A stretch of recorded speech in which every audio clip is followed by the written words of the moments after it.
Kampionati kombëtar i gjimnastikës ka zhvilluar garën e radhës në Shkodër, duke mbledhur 9 ekipe dhe rreth 150 sportistë nga i gjithë vendi në një aktivitet të rëndësishëm për këtë disiplinë.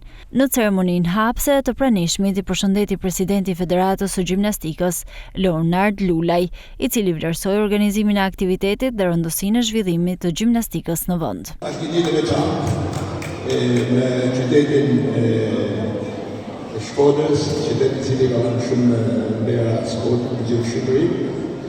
Me thënë drejtën, unë ka mi 15 vite që jam presidenti i Federatës Shqiptare të Gjimnastikës, por eventi sotëm më emocionon shumë e kemi filluar në protestë të vogla. Dhe sot nollim në këto kushte që fëmijët janë ditë nga dita.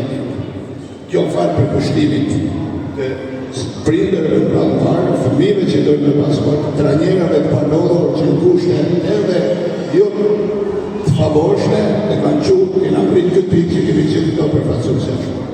Atëherë, ne nga kampionati i kombëtar i gjimnastikës artistike, është kampionati më i rëndësishëm që organizon Federata Shqiptare e Gjimnastikës. Unë mendoj që kjo do të jetë, përveç se do të jetë një garë, do të jetë edhe ku fëmijët ta shijojnë garë, një aktivitet miqësor që na bashkon gjithë këtu.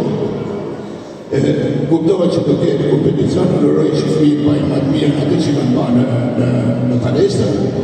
Është një vlerë e shtuar këtë radhë.